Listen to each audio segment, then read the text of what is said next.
Your Highness, thank you so much for being here today. It truly is, for us, a very exciting day. And it's an exciting day because we have the opportunity today to sign a memorandum of understanding that is going to allow us to share and learn together, not only for the benefit of people in our province, but more importantly, I believe, for people around the world. I truly enjoyed our conversation where we had the opportunity to talk about the work that you have personally been involved in around the world in very challenging environments in building civil society. And it is always, I believe, for us as Albertans, a very important lesson and reminder as to how truly blessed we are in this province. And I believe that the people of Alberta, all 3.7 million of us, truly understand the importance of building community and civil society. And one of the things that I'm so proud of in our province is that there are so many people that understand that we have challenges around the world and we need to be part of connecting and building partnerships, sharing skills, sharing experiences, and learning from each other. And to be able for me to have the opportunity to meet you and to have discussions with respect to the wonderful work that you and your foundation are doing everywhere in the world that is so committed to building civil society, to understanding faith, to being committed to education, to primary health care, to the equality of men and women in some circumstances that are very difficult. It's truly an honor, and it will be a day that I remember for the rest of my life. Thank you.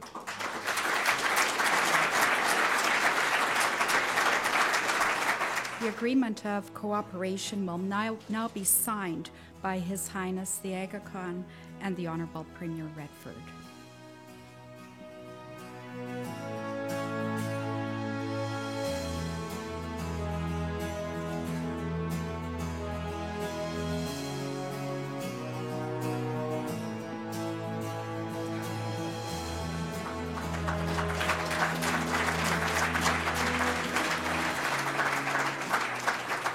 Premier, dear guest, there are days in one's life that mark an individual, that mark an institution, and today is one of those days.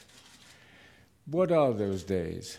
Those are days which I think open doors to the future, give you a sense of hope, a sense of confidence, a sense of not being alone in trying to achieve the goals that one has set oneself as an individual or as an institution. And that is what you have allowed, Premier, for me today, and I thank you for that. I would add that in the last decades I've come to an important conclusion about governance, about the fragility of governance in the developing world, and what people can do to protect themselves from governance which is not effective. And I think that history is beginning to show that civil society, in its complexity but also in its ability to impact the way people live, is probably the most important single feature that I know. And building civil society is a complex exercise, needs multiple input, and that multiple input, again, I hope we will develop with your institutions in Alberta. I would like to add also that this support that you are giving us should not be one way. And I hope that we will be able to create new opportunity for Canadian institutions, Canadian enterprises, Canadian academic centers that need global knowledge to work with us to strengthen their ability to perform at home and to perform internationally. Today, we're looking at a number of case study situations. How do you build for the aged? And how do you make sure that they don't get isolated in society?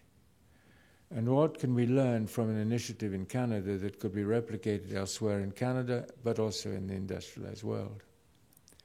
How do you convince Western societies that Islam is a faith of civilization and not just a faith? Well, I hope that the Islamic Garden, when it comes into place, will be able to show a different aspect of our faith. We have other initiatives here, the collaboration with the University of Alberta. So when I said that there are days that mark one's own convictions and hope, now I hope you understand why that is such a day for me today. Thank you from here.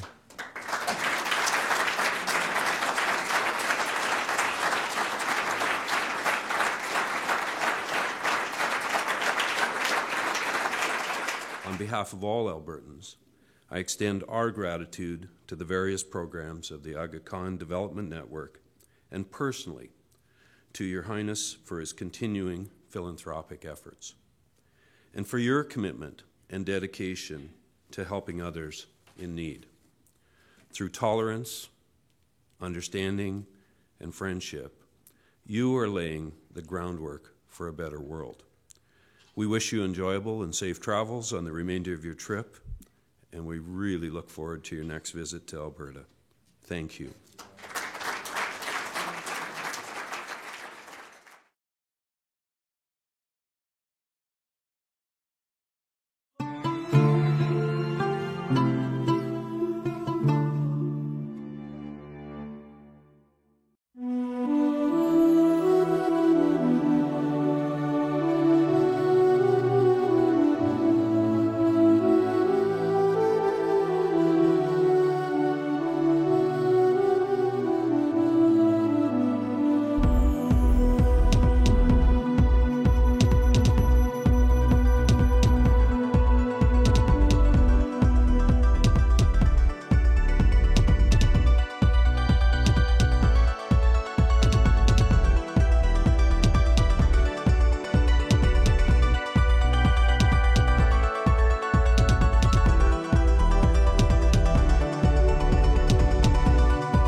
Monsieur le Président du Sénat, merci Monsieur le Président de la Chambre des communes, Mesdames et Messieurs les parlementaires, distingués invités, Mesdames et Messieurs.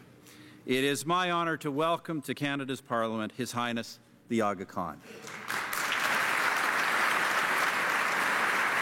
I'm also pleased to recognize his family members and Ismaili leaders who have come from across the country and around the world to hear His Highness address the Canadian people. Please, colleagues, welcome them all. As we all know, Canada is home to a well-established and fast-growing Ismaili community. His Highness has therefore become an increasingly frequent visitor and always a welcome one. En fait, votre hôtesse, vous n'êtes plus simplement un visiteur. Vous êtes maintenant citoyen canadien à titre honorifique. I remember well, Your Highness, the day you accepted honorary Canadian citizenship, something agreed to by all parties of this House.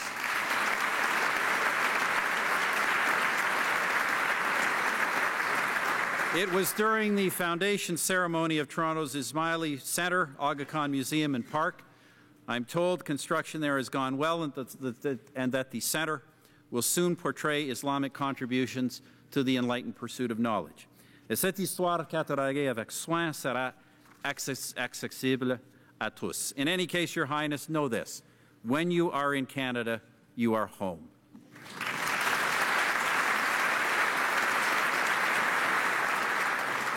Dans quelques instants, Son Altesse nous fera part de quelques réflexions. Our decision to extend Canadian citizenship to His Highness recognizes the reality of values shared and values acted upon.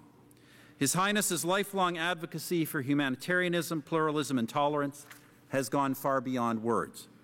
Par exemple, le Centre mondial du pluralisme, ici à Ottawa, a été établi en partenariat avec notre gouvernement au tout début de notre mandat. His Highness's Global Centre for Pluralism here in Ottawa advances good governance and engages with societies on the precipice of crisis. Similarly, through the Aga Khan Development Network, His Highness has been tireless in humanitarian and development initiatives in Africa, in Asia, including in Afghanistan, where the network continues to be a brave partner in Canada's efforts to secure and improve the lives of Afghan citizens. Over the years, then, we have built together a solid record of genuine assistance to some of the world's neediest people. Today, that work goes on. In particular, our government and the network cooperate in the development priority that Canada assumed at the Muskoka G8, the promotion of maternal, newborn, and child health. La mort vaine, je dirais scandaleuse, de tant de femmes, de nourrissons et d'enfants dans des pays en développement est une tragédie sans nom à notre époque où le savoir médical est si étendu. In his work, Your Highness, we are delighted to have your personal support and the capable assistance of the Aga Khan Foundation of Canada and the Aga Khan Development Network. Les Canadiens et les Canadiennes ont le plus grand respect pour leur travail et votre leadership nous inspire l'espoir d'un monde meilleur. Mr. Speaker, colleagues, Canadians are strongest when we have the support of those who share our values. Aussi révérées soient-elles en Occident, les valeurs profondément ancrées ne sont pas l'apanage d'une seule culture. Those who love freedom and democracy, those who desire peace, those who will uphold the basic rights of every man and woman, and those who, such as His Highness, share our belief that pluralism, diversity within a united country is the basis of all of these things. These are our friends. Your Highness, we have met on several occasions, and like our country as a whole, I value your counsel and your friendship. Il est devenu clair qu'il existe ce que j'ai qualifié à une autre occasion d'exquise symétrie entre vos valeurs et les valeurs canadiennes. You once said, and I quote, "We cannot make the world safe for democracy without first making the world safe for diversity." This is a most Canadian way of seeing things. Effectivement, c'est dans cet esprit. Et on était convaincus que la liberté de religion et de conscience sont les fondements de nos libertés, que l'an dernier, notre gouvernement établit le Bureau de la liberté de religion. Your Highness, the depth of our relationship suggests more frequent and deliberate dialogue between the Imamat and the Government of Canada would be beneficial. J'ai donc le plaisir d'annoncer qu'à la conclusion de ce processus, l'Imamat et le gouvernement du Canada signeront un protocole d'entente dans le prolongement de notre vaste relation historique. I am therefore pleased to announce that after the conclusion of these proceedings, the Imamat and the Government of Canada will sign a protocol of understanding that builds upon our broad historic relationship.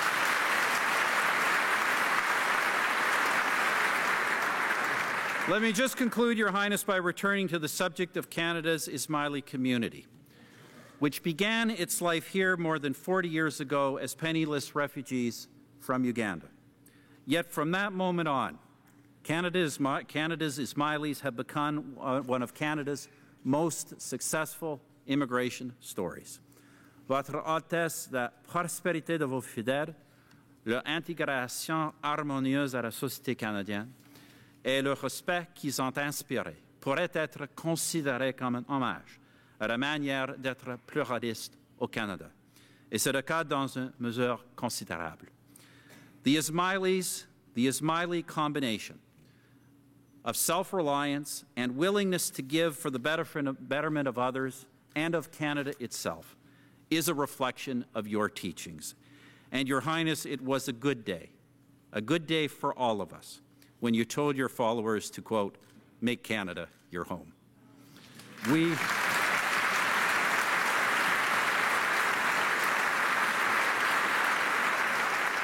You must be very proud of them. Certainly, we all are. Maintenant, Monsieur le Président, Mesdames et Messieurs les parlementaires, veuillez vous joindre à moi pour accueillir un grand ami et partenaire du Canada, Son Altesse, l'Aga Khan.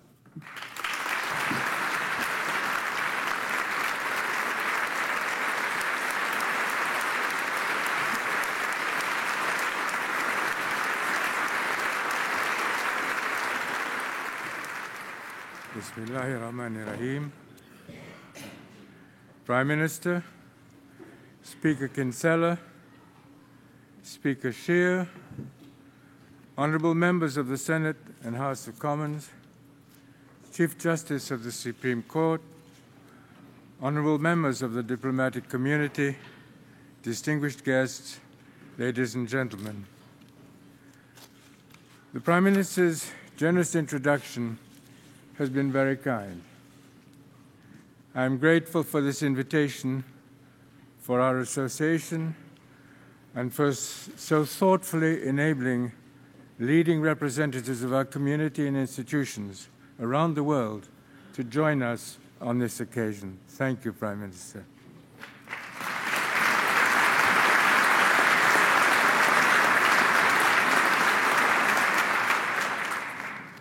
I'm thankful that these leaders of the Ismaili community will have this opportunity to see for themselves why Canada is a leader in the community of nations. I must also thank you, Prime Minister, for inviting me to become an honorary citizen. May I congratulate you on the gold medals of your remarkable hockey teams in Sochi.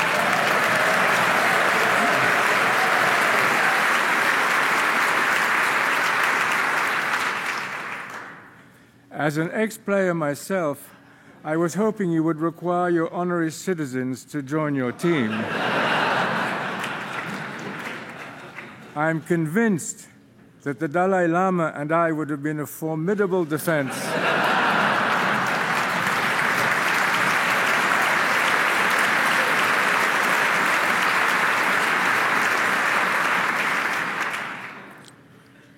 Merci encore, Monsieur le Premier ministre, pour votre invitation. Je ressens cet instant comme un honneur sans précédent. C'est à la fois un sentiment intime et une perception objective, puisque l'on m'a rapporté que c'est la première fois depuis 75 ans qu'un chef spirituel s'adresse au Sénat et à la Chambre des communes réunies dans le cadre d'une visite officielle. C'est donc avec humilité et conscient d'une éminente responsabilité que je m'adresse à vous, représentants élus du Parlement fédéral canadien, en présence des plus hautes autorités du gouvernement fédéral. J'ai le grand privilège de représenter ici l'Imamat Ismaili, cette institution qui, au-delà des frontières, et depuis plus de 1400 ans, se définit et est reconnue par un nombre croissant d'États comme la succession des imams chiites, Imami Ismaili. 49e imam de cette longue histoire, je porte depuis plus de 50 ans deux responsabilités inséparables. Veiller au devenir spirituel des Ismailis, ainsi que, concomitamment, à l'amélioration de leur qualité de vie et de celle des populations au sein desquelles ils vivent. Même s'il fut une époque où les imams ismailis étaient aussi califes, c'est-à-dire chefs d'État, par exemple en Égypte à l'époque fatimide. Ma fonction est aujourd'hui apolitique, tout Ismaili étant avant tout un citoyen ou une citoyenne de son pays de naissance ou d'adoption. Le champ d'action de l'imamat ismaili est pourtant considérablement plus important qu'à cette époque lointaine, puisqu'il déploie aujourd'hui ses activités dans de nombreuses régions du monde. C'est dans ce cadre que j'évoquerai successivement devant vous quelques réflexions qui me paraissent dignes de vous être présentées. I propose today to give you some background about myself and my role, and then to reflect about what we call the Ummah, the entirety of Muslim communities around the world. I will comment as a faith leader on the crisis of governance in so much of the world today, before concluding with some thoughts about the values that can assist countries of crisis to develop into countries of opportunity, and how Canada can help shape that process.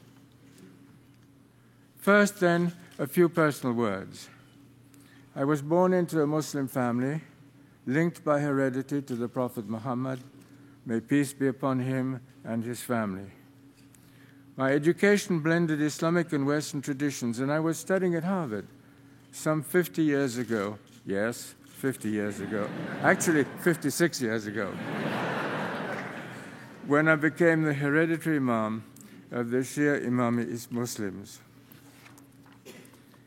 The Ismaili Imamate is a supranational entity representing the succession of Imams since the time of the Prophet. But let me clarify something more about the history of that role in both the Sunni and the Shia interpretations of the Muslim faith. The Sunni position is that the Prophet nominated no successor, and that spiritual moral authority belongs to those who are learned in matters of religious law. As a result, there are many Sunni Imams in a given time and in a given place. But others believed that the Prophet had designated his cousin and son-in-law, Ali, as his successor. From that early division, a host of further distinctions grew up. But the question of rightful leadership remains central. In time, the Shia were also subdivided over these questions, so that today the Ismailis are the only Shia community who throughout history have been led by a living hereditary Imam in direct descent from the Prophet. The role of the Ismaili Imam is a spiritual one. His authority is that of religious interpretation. It is not a political role. I do not govern any land. At the same time, Islam believes fundamentally that the spiritual and material worlds are inextricably connected. Faith does not remove Muslims or their imams from daily practical matters in family life, in business, in community affairs. Faith, rather, is a force that should deepen our concern for our worldly habitat, for embracing its challenges, and for improving the quality of human life. The Muslim belief in this fusion of faith and world is why much of my attention has been committed to the work of the Arkan Development Network. In 1957, when I succeeded my grandfather as Imam, the Ismaili community lived for the most part in the colonies, ex-colonies of France, Belgium, and the British Empire, or behind the Iron Curtain. This is a highly diverse community in terms of ethnicity, language, culture, and geography. They continue to live mostly in the developing world, though increasing numbers now live in Europe and North America. Before 1957, individual Ismaili communities had their own social and economic institutions where that was allowed. There was no intent for them to grow to national prominence, and even less a vision to coordinate their activities across frontiers. Today, however, that situation has changed, and the Arkan Development Network has a strong presence in several dozen countries where appropriate regional coordination also is useful. The AKDN, as we call it, is composed of a variety of private, non-governmental, non-denominational agencies, implementing many of the Imamate's responsibilities. We are active in the fields of economic development, job creation, education, healthcare, as well as important cultural initiatives.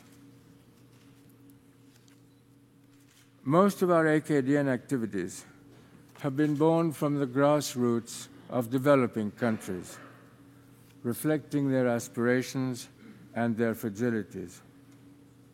Through the years, of course, this landscape has changed fundamentally, with the creation of new states like Bangladesh, the horrors of ethnic cleansing in Uganda, the collapse of the Soviet Empire, and the emergence of new countries with large Ismaili populations, such as Tajikistan. More recently, of course, we have faced the conflicts in Afghanistan and in Syria, But through all of these experiences, the Ismaili peoples have demonstrated an impressive capacity to persevere and to progress. Our work has always been people-driven. It grows out of the age-old Islamic ethic, committed to goals with universal relevance: the elimination of poverty, access to education, and social peace in a pluralist environment. The AKDN's fundamental objective is to improve the quality of human life.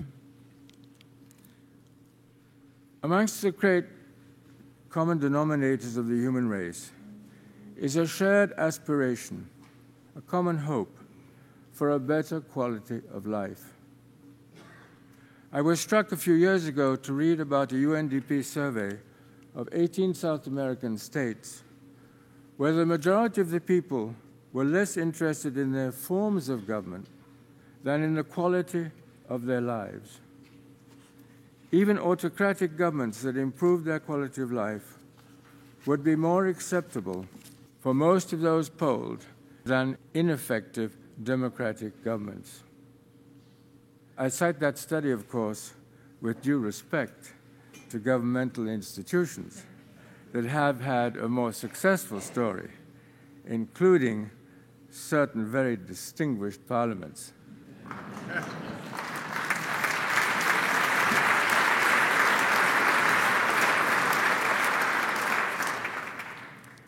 But the sad fact behind so much instability in our world today is that governments are seen to be inadequate to these challenges. A much happier fact is that in the global effort to change this picture, Canada is an exemplary leader. Let me now describe a few examples of a quarter of a century of close collaboration between AKDN and Canada. One of our earliest collaborations was to establish the first private nursing school in Pakistan, in cooperation with McMaster and the SIDA of that time. It was the first component of the Arkan University, the first private university in that country. The nursing school's impact has been enormous. Many of those who now head other nursing programs in hospitals in the whole of the region, not just Pakistan, are graduates of our school.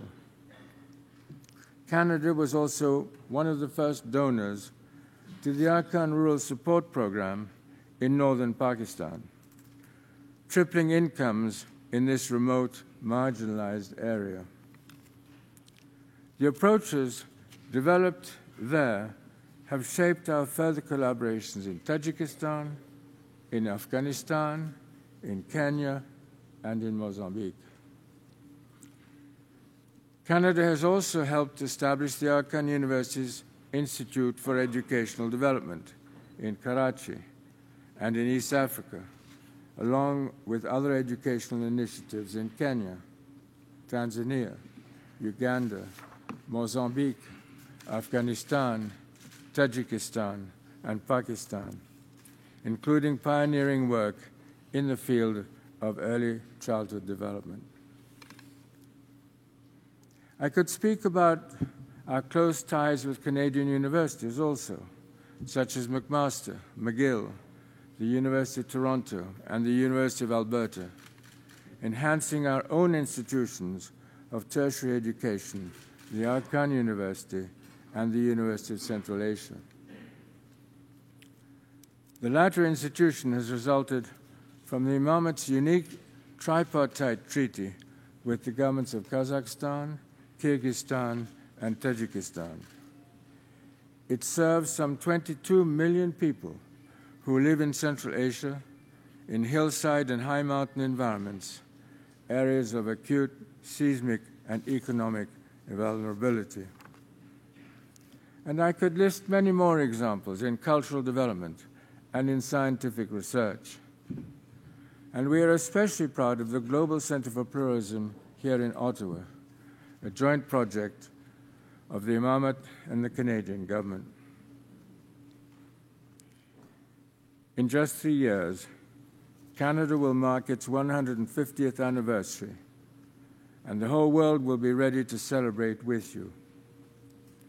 Sharing Canada's robust pluralistic history is a core mission of our Global Centre, and 2017 will be a major opportunity for doing so, operating from its headquarters in the former War Museum on Sussex Drive. Perhaps 2017 and the celebrations can be a catalyst with our neighbors to improve the entire riverfront area around that building. Our partnership in Canada has been immensely strengthened, of course, by the presence for more than 4 decades of a significant Ismaili community. Like most historical global communities, the Ismaili peoples have a variegated history, but surely our experience in Canada has been a particularly positive chapter. I happily recall the establishment of the delegation of the Ismaili Imamate here in 2008, and the Prime Minister's description that day of our collaborative efforts to make Canada, and I quote, the headquarters of the global effort to foster peace, prosperity, and equality through pluralism. We're deeply pleased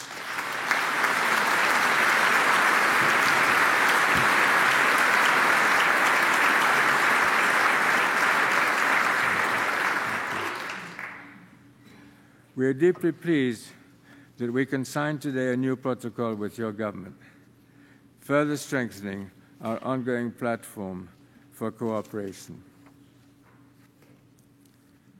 As we look to the next 25 years of the AKDN, we believe that our permanent presence in the developing world will make us a dependable partner, especially in meeting the difficult challenges of predictability. Against this background, let me move on to the broad international sphere, including the role of relations between the countries and cultures of Islam, what we call the Ummah, and non-Islamic societies. It is central to the shape of global affairs in our time. I would begin by emphasizing a central point about the Ummah, often unseen elsewhere, the fundamental fact of its immense diversity. Muslim demography has expanded dramatically in recent years, and Muslims today have highly differing views on many questions. Essential among them is that they do not share some common, overarching impression of the West. It has become commonplace for some to talk about an inevitable clash of the industrial West and Islamic civilizations. But Muslims don't see things in this way. Those whose words and deeds feed into that point of view are a small and extreme minority. For most of us, it is simply not true. We find singularly little in our theological interpretations that would clash with other Abrahamic faiths, with Christianity and Judaism. Indeed, there is much that is in profound harmony. When the clashes of modern times have come, they have most often grown out of particular political circumstances, the twists and turns of power relationships and economic ambitions, rather than deep theological divides. Yet sadly, what is highly abnormal in the Islamic world gets mistaken for what is normal. Of course, media perceptions of our world in recent years have often been conveyed through a lens of war. But that is all the more reason to shape global conversation in a more informed direction. I am personally aware of the efforts the Prime Minister has made to achieve this. Thank you, Prime Minister.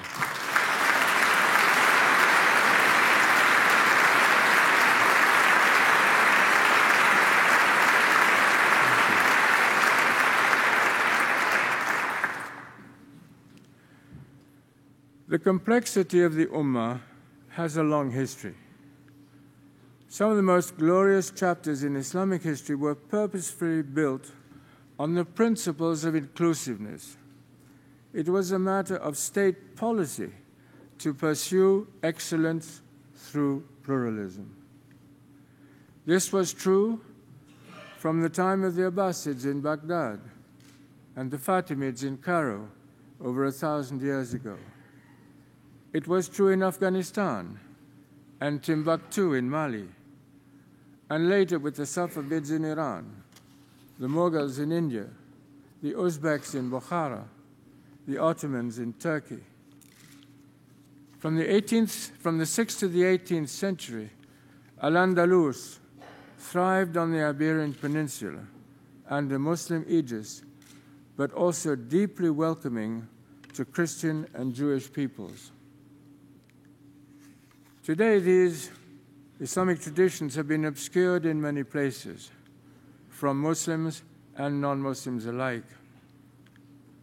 The work of the Arkan Trust for Culture, including the Arkan Award for Architecture and our Historic Cities program, is to revive the memory of this inclusive inheritance. Another immediate initiative is the Arkan Museum, which will open this year in Toronto, an important testimonial in a Canadian setting to the immense diversity of Islamic cultures. Perhaps the most important area of incomprehension outside the Ummah is the conflict between the Sunni and Shia interpretations of Islam and the consequences for the Sunni and Shia peoples. This powerful tension is sometimes even more profound than conflicts between Muslims and other faiths. It has increased massively in scope and intensity recently and has been further exacerbated by external interventions. In Pakistan and Malaysia, in Iraq and Syria, in Lebanon and Bahrain, in Yemen and Somalia and Afghanistan, it is becoming a disaster. It is important, therefore, for non-Muslims who are dealing with the Ummah to communicate with both Sunni and Shia voices. To be oblivious to this reality would be like ignoring, over many centuries, that there were differences between Catholics and Protestants, or trying to resolve the civil war in Northern Ireland without engaging both Christian communities. What would have been the consequences if the Protestant-Catholic struggle in Ireland had spread throughout the Christian world, as is happening today between Shia and Sunni Muslims in more than 9 countries? It is of the highest priority that these dangerous trends be well understood and resisted, and that the fundamental legitimacy of pluralistic outlooks be honored in all aspects of our lives together, including matters of faith. Permettez-moi à ce point de mon discours de m'adresser à vous à nouveau en français. Je viens d'évoquer les incompréhensions entre le monde industrialisé et le monde musulman, et les oppositions qui flétrissent indûment les relations entre les grandes traditions de l'islam. Pourtant, le cœur, la raison, et pour ceux qui en sont animés, la foi, nous disent qu'une plus grande harmonie est possible. De fait, des évolutions récentes nous donnent une ouverture. Parmi ces évolutions, je voudrais dire combien la démarche constitutionnaliste est importante pour corriger l'inadéquation de nombreuses constitutions existantes avec l'évolution des sociétés, notamment lorsqu'elles sont en développement. C'est un sujet essentiel que les devoirs de ma charge m'interdisent d'ignorer.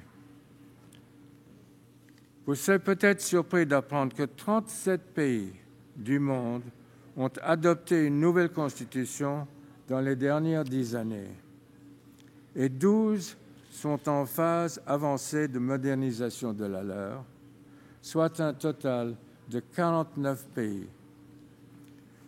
Dit autrement, ce mouvement concerne un quart des États membres des Nations Unies. Sur ce total de 49 pays, 25% sont des pays à majorité musulmane. Ceci montre qu'aujourd'hui, la revendication par les sociétés civiles de structures constitutionnelles nouvelles est devenue incontournable. Je voudrais ici m'arrêter un instant pour souligner une difficulté particulière du monde musulman. Là, les partis religieux sont structurellement porteurs du principe de l'inséparabilité de la religion et de la vie de la cité. La conséquence en est que lorsqu'ils négocient les termes d'une constitution avec des interlocuteurs qui revendiquent la séparation entre État et religion, le consensus sur la loi suprême est d'évidence difficile à atteindre. Cependant, un pays vient de nous faire la démonstration que cela est possible, la République tunisienne. Ce n'est pas le lieu de commenter par le menu sa nouvelle constitution. Disons toutefois qu'elle est la résultante d'un débat pluraliste assumé et qu'elle semble contenir les règles nécessaires pour assurer le respect mutuel entre composantes de la société civile. Ceci se traduit en particulier par une appropriation de la notion de coalition, que ce soit au niveau électoral ou gouvernemental. Il s'agit là d'une grande avancée pour l'expression de ce pluralisme accepté que le Canada et l'Imamat Ismaili appellent de leurs vœux. Remarquons enfin une conséquence que cette évolution laisse espérer. Le forum des débats et conflits, inhérent à toute société pluraliste, n'est plus la rue ou la place, mais la cour constitutionnelle d'un État de droit. Outre le génie propre des constitutionnalistes tunisiens, les travaux préparatoires ont été l'occasion de consultations de droit constitutionnel comparés. Je voudrais saluer en particulier le rôle des juristes portugais, citoyens d'un pays pour lequel j'ai beaucoup de considération et qui, comme le Canada, a développé une civilisation du respect mutuel entre communautés et d'ouverture aux religions. Je fais référence ici à la loi à dimension concordataire qui régit les relations entre la République portugaise et l'Imamat Ismaili depuis 2010. Devant votre très honorable Assemblée, je suis heureux d'ajouter que cette loi, votée à l'unanimité, prend acte de la qualité d'entité supranationale de l'Imamat Ismaili. Pour conclure sur la Constitution tunisienne, M. François Hollande, président de la République française, a dit à Tunis « Ce qui fait l'originalité de votre révolution et même de votre Constitution, c'est le rôle de la société civile. Clearly, the voices playing a major role in Tunisia were the voices of civil society. By civil society, I mean an array of institutions which operate on a private, voluntary basis, but are motivated by high public purposes. They include institutions devoted to education and culture, science and research, to commercial, labor and ethnic and religious concerns, as well as professional societies in law, accounting, banking, engineering, and medicine. Civil society encompasses groups that work on health and safety and environmental matters, organizations that are engaged in humanitarian service or in the arts of the media. There is sometimes a tendency in the search for progress to focus solely on politics and government or on the private profit-making sector. And surely they both have roles to play.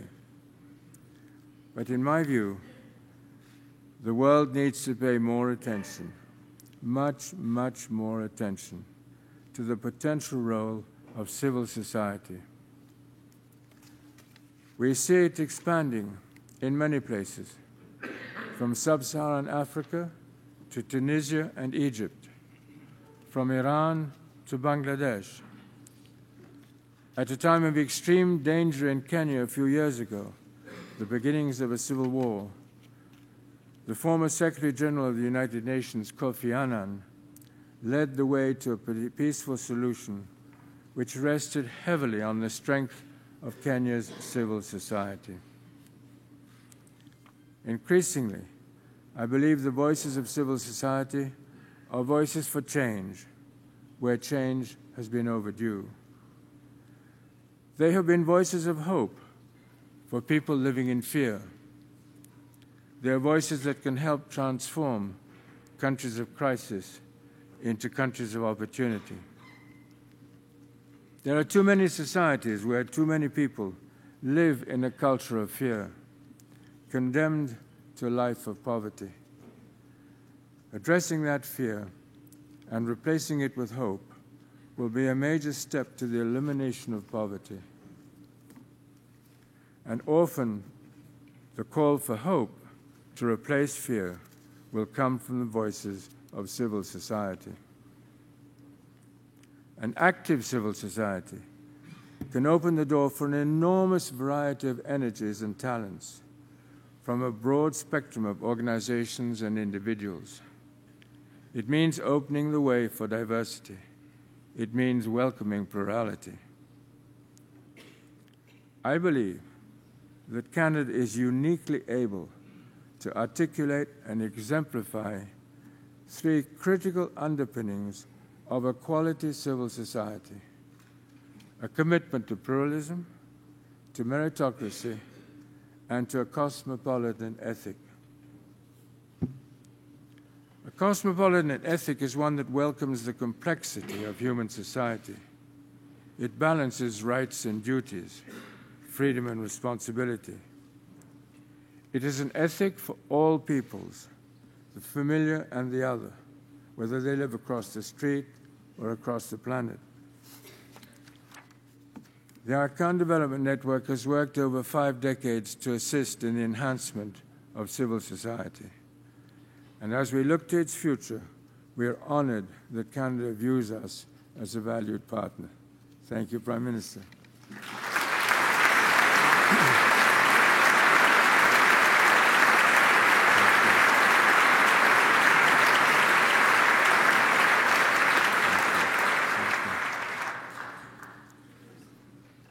One key to Canada's success in building a meritocratic civil society is your recognition that democratic societies require more than democratic governments. I've been impressed by recent studies showing the activity of voluntary institutions and not-for-profit organizations in Canada to be among the highest in the world. This Canadian spirit resonates with a cherished principle in Shia Ismaili culture, the importance of contributing to one's individual energies on a voluntary basis to improving the lives of others. This is not a matter of philanthropy, but rather self-fulfillment, enlightened self-fulfillment. During my Golden Jubilee, and this is important, 6 years ago, Ismailis from around the world volunteered their gifts, not only of wealth, but most notably of time and knowledge in support of our work. We established a time and knowledge framework, a structured process for engaging an immense pool of expertise involving tens of thousands of volunteers. Many of them traveled to the developing countries as part of this outpouring of service. 1/3 of those were Canadians.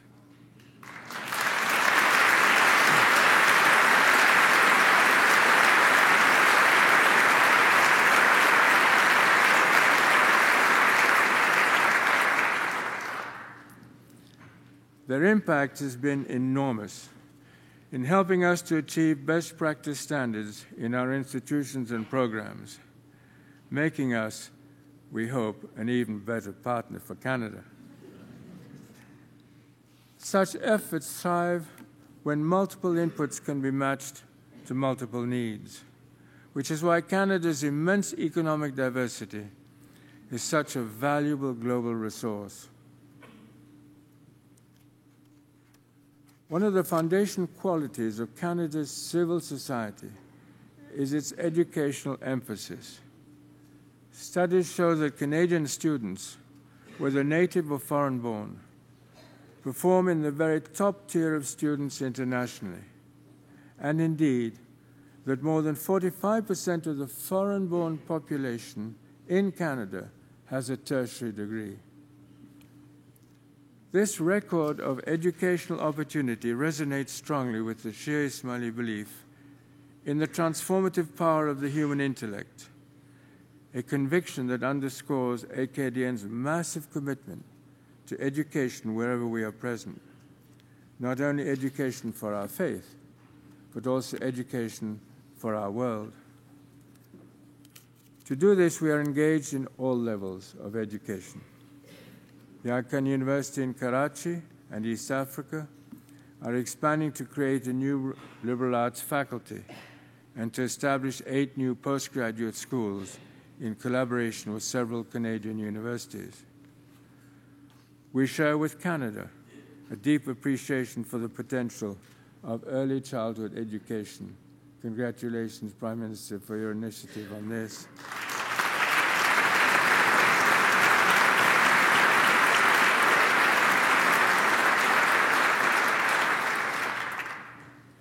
It is the period of the greatest development of the brain. This education is one of the most cost-effective ways to improve the quality of life for rural as well as urban populations.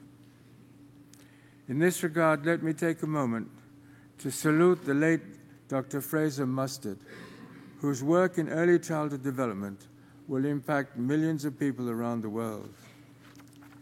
The AKDN has been fortunate to have been inspired and counseled by this great Canadian scientist and humanist. Quality education is fundamental to the development of a meritocratic civil society, and thus to the development of pluralistic attitudes. The history of Canada has a great deal to teach us in this regard, including the long incremental processes through which quality civil societies and committed cultures of pluralism are built. One of the watchwords of our new Global Center for Pluralism is that pluralism is a process and not a product. I know that many Canadians would describe their own pluralism as a work in progress, but it is also an asset of enormous global quality. So finally, what will a quality civil society require from us? Sadly, the world is becoming more pluralist in fact, but not necessarily in spirit. Cosmopolitan social patterns have not yet been matched by a cosmopolitan ethic. In fact, one harsh reality is that religious hostility and intolerance seems to be on the rise in many places, from the Central African Republic to the South Sudan, to Nigeria, to Myanmar, the Philippines, and other countries, between major religious groups and within them. Again, Canada has responded in notable ways, including the establishment just 1 year ago of the Office of Religious Freedom. Its challenges, like those facing the Center of Global Pluralism, are enormous, and its contributions will be warmly welcomed, and surely it will also serve a worthy model for other countries.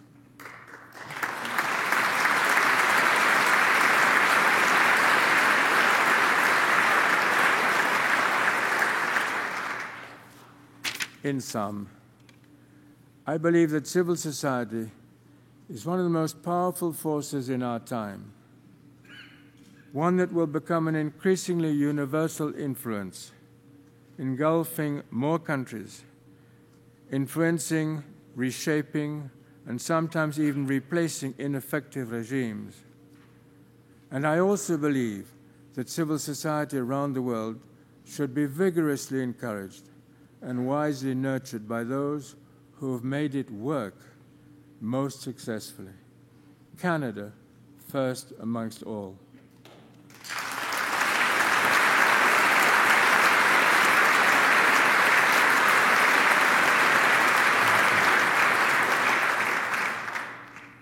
I'm most grateful to the Prime Minister and to you who have given me this opportunity to share, from a faith perspective, some of the issues that preoccupy me when looking ahead.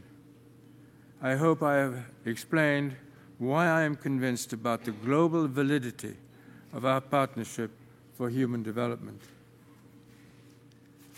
Let me end with a personal thought. As you build your lives for yourselves and others, you will come to rest upon certain principles. Central to my life has been a verse in the Holy Quran, which addresses itself to the whole of humanity. It says, "O mankind, fear your Lord, who created you of a single soul, and from it created its mate, and from the pair of them scattered abroad many men and women." I know of no more beautiful expression about the unity of our human race, born indeed from a single soul. Thank you.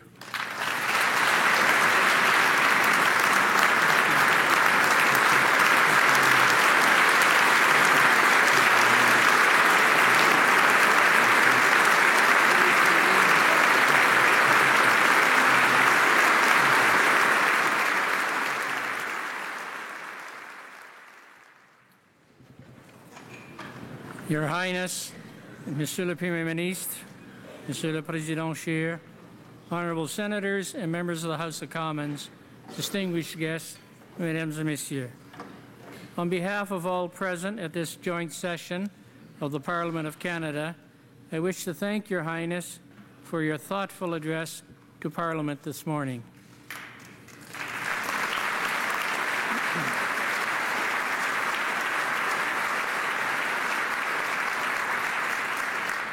Your Highness, your insight and leadership inspires us all to continue our work of humanitarian intervention throughout the global village. Your words today have underscored for Canadians the importance of humanitarian work as part of our national Canadian vocation as a caring and generous society. The lifelong commitment to the service of humanity exemplified by Your Highness is a beacon to all of us and is greatly admired. During the 2006 inaugural ceremony to establish the delegation of the Ismaili Imamat here in Ottawa, Your Highness said, and I quote, "Even against the most daunting challenges, social and economic progress can and must be a shared experience based on a cosmopolitan ethic and nurtured by a spirit of genuine partnership," end quote. Your Highness, these words convey the essence of our joint efforts. Nous partageons de nombreuses priorités liées à la promotion du progrès social et économique, notamment la santé maternelle et infantile, le microfinancement et l'entreprise du secteur privé, particulièrement en Asie et en Afrique. Nous croyons également que l'éducation joue un rôle essentiel, comme vous avez mentionné ce matin, pour combler les lacunes du monde dans le domaine du savoir, pour préparer les nouvelles générations à connaître du succès et à relever les défis de demain, et pour que le développement économique serve le développement humain.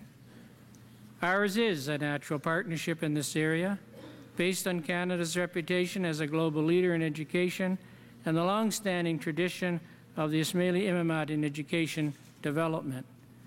Through collaborative projects involving several Canadian universities, we are undertaking important work to strengthen jointly the quality of teaching and learning, particularly in such areas as health and medicine, business, and the humanities. Nous travaillons aussi ensemble pour exploiter le potentiel des ordinateurs de la haute technologie en classe et pour renforcer l'enseignement primaire, particulièrement pour les filles.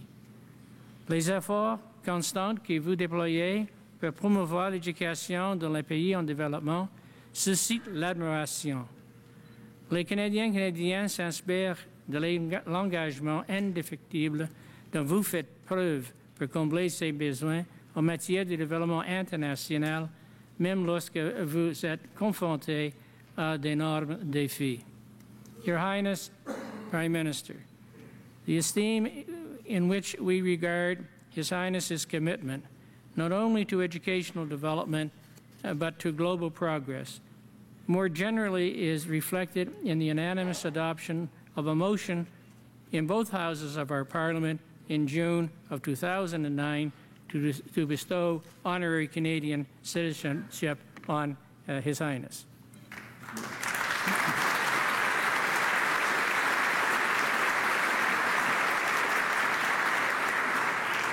Just permit me to share another of His Highness's visionary statements drawn from his address in 2009 at a graduating class of the University of Alberta, and I quote, "In today's community of nations, a country's standing is no longer recognized simply by what it can achieve for itself, but just as much by what it can do for others," end quote. These words, honorable colleagues, the words are a powerful idea emanating from one of the rare, true global, and most highly respected statesmen of our time. They set a high standard that we strive to achieve. And so, on behalf of the honourable members of the House of Commons and the Senate of Canada, we thank Your Highness for your visit, for your inspiring message this morning, and for your continuing efforts to make this world of ours a better place.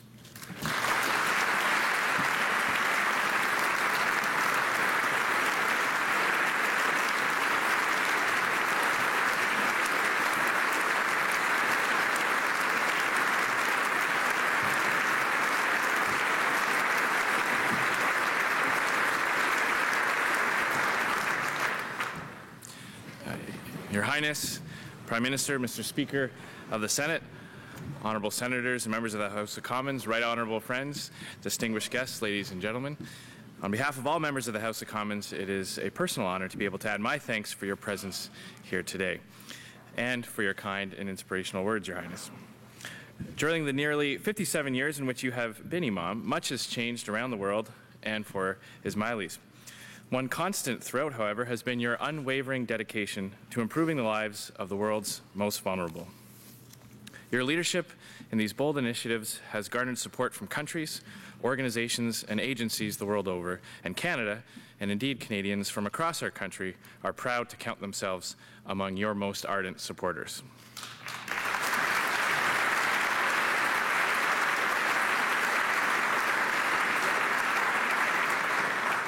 Qualité importante aux yeux des parlementaires, vous avez aussi pris l'initiative de souligner les rôles clés que joue le dialogue et le respect de la diversité dans la consolidation de la démocratie partout dans le monde. Cette perspective, la vôtre, a éduqué de nombreuses personnes au Canada et ailleurs, pays où vos agences travaillent depuis de nombreuses années, main dans la main avec le gouvernement du Canada. As we all know, an important element of true dialogue is respect for different positions and for diversity. Fundamentally, it is about respecting and honoring the dignity of all people. In this, you are and have always been a clear beacon and an example to follow. Your unabating tolerance and hope in the face of challenging circumstances and seemingly insurmountable odds is an inspiration for us all. L'engagement à ces idées que vous et le gouvernement du Canada partagez s'est traduit par la fondation, ici même à Ottawa, du Centre mondial du pluralisme. Comme tous les autres projets dans lesquels vous vous êtes investi jusqu'à maintenant, ce centre met l'accent sur la recherche, l'éducation et le dialogue avec des partenaires d'ici et d'ailleurs.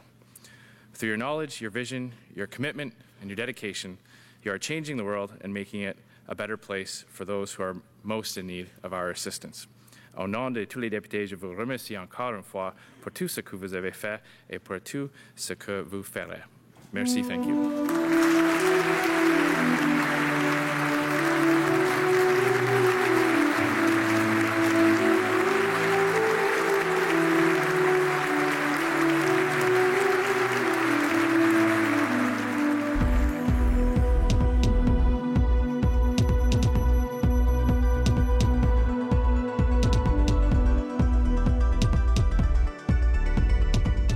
His Highness and the Prime Minister are signing a protocol of understanding that will enhance our strategic partnership in a number of areas: the promotion of human rights and socio-economic development, the promotion of trade and economic objectives, and enhanced cooperation in promoting peace abroad and in the fight to reduce poverty in select countries and regions.